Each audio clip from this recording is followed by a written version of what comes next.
journal du Cinémed, c'est bientôt fini. Alors ouvrez grand vos yeux et vos oreilles, vous n'allez pas tarder à rencontrer la présidente du jury, Julie Bertuccelli. Mais tout de suite, nos journalistes se sont posé la question, le Cinémed est-il connu en dehors des murs du quorum? Voici notre enquête. Rapide sondage ce midi, à seulement quelques mètres du quorum. Une petite question, est-ce que vous connaissez le Cinémed? J'en ai entendu parler. Oui. Non, je connais pas le Cinémed. Oui. Vous êtes de Montpellier? Non. Oui, mais je connais pas. Non. Ça fait 17 ans que je suis à Montpellier, donc, mais je connais pas, non. Et pour ceux qui ne connaissent pas le festival localement, pas de chance, peu d'affiches pour les guider. Nous nous sommes donc demandé quelle était la visibilité du festival dans les médias nationaux.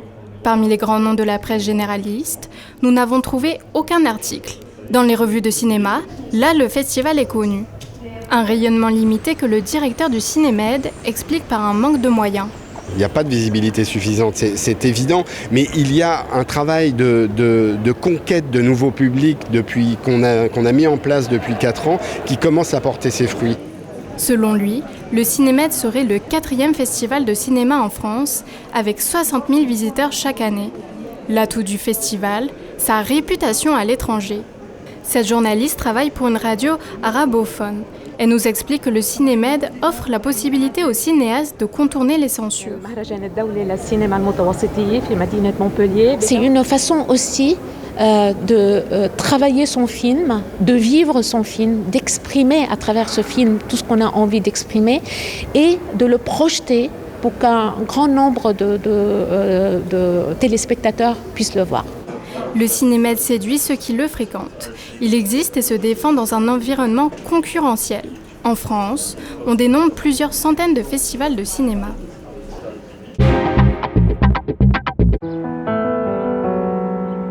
Anna est une mère de famille serbe. Quasi muette, elle passe ses journées à enquêter. Depuis 18 ans, elle recherche son fils déclaré mort à la naissance. En l'absence de corps, Anna est persuadée que son fils est vivant quelque part. Pendant 1h30, le réalisateur colle à ce personnage torturé. Les vérités se confrontent, jusqu'à nous faire douter nous-mêmes spectateurs. L'histoire que l'on suit n'est-elle que le fantasme de l'héroïne pour masquer son passé? Côté mise en scène, un rythme lent, peu de dialogue, pas de musique. Les regards et les ambiances expriment le mal-être du personnage. Des plans larges et symétriques, Anna est souvent perdue dans l'image, ce qui renforce la sensation de solitude.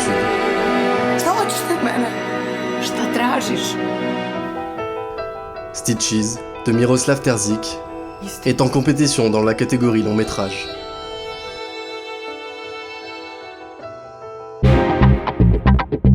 Bonjour Julie Bertuccelli. Bonjour. Vous avez eu beaucoup de prix dans votre carrière. Cette fois-ci, c'est à vous d'en décerner un.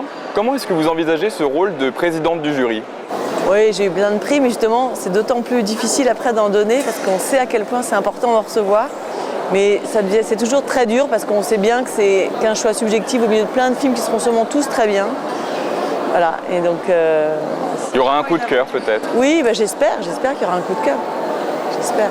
Souvent, la grosse difficulté aussi dans le jury, c'est que est-ce qu'ils vont tous être d'accord avec moi? Est-ce que je vais devoir batailler? Parce que bon, il faut batailler. Il faudra essayer peut-être de faire que tout le monde soit convaincu et d'accord. 10 films en compétition pour les longs métrages. Ils sont tous différents, mais mis ensemble dans cette sélection. Pour vous, qu'est-ce que ça raconte de notre société d'aujourd'hui? Ça raconte beaucoup des gens qui font les films. Et évidemment, ça raconte un moment T du monde. C'est vrai que de toute façon, le cinéma est toujours le reflet de son époque. De voir plein de films comme ça oblige à repenser notre rapport aux autres, quoi. Vous avez cette particularité d'être une réalisatrice à la fois de documentaire et de fiction. Les deux sont importants pour vous? Passer l'un à l'autre, pour moi, est extrêmement enrichissant et j'ai pas de hiérarchie. Les deux sont les deux facettes du cinéma, quoi. Ils se répondent, ils s'enrichissent. Moi, j'apprends dans les deux. J'utilise d'ailleurs un peu des deux dans tenir un récit. En documentaire comme en fiction, il a les mêmes problématiques. L'un nourrit l'autre. L'un nourrit l'autre, ouais. J'ai vu que récemment, vous aviez signé une tribune pour appeler les gens à défiler contre les violences faites aux femmes. Ouais. Est-ce que vous pensez que dans votre travail de cinéaste, il est possible de faire avancer des causes dans le réel?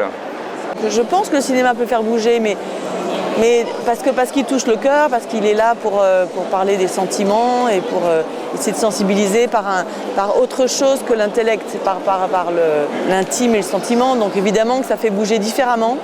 C'est pas des manifestes politiques, mais ça peut être parfois plus fort que les manifestes politiques parce que ça reste plus longtemps. Et je pense qu'on n'oublie pas certains films quand on a été touché et que ça surtout on a retrouvé quelque chose qui nous ressemble. Et souvent, moi, c'est ça qui me touche le plus dans les films, c'est quand j'ai l'impression qu'on a un peu parlé de moi. Merci Julie Bertuccelli. Merci. Mamie, jeune Israélienne pleine d'optimisme, vient de se marier. Son destin bascule quand son mari rentre du service militaire, paralysé. Ce drame transforme la jeune fille, elle s'engage en politique. Redfield se regarde et s'écoute, il concourt en compétition officielle. Alors, qu'en avez-vous pensé ? C'est un film déroutant, dont j'ai pensé vraiment beaucoup de bien. Pourquoi ? Pour son discours, pour la manière dont il le tient, pour les surprises cinématographiques qu'il y a à l'intérieur. La seule réserve que j'aurais, c'est bon, parfois la musique me transporte pas totalement. Ça pose beaucoup de questions. Lesquelles ?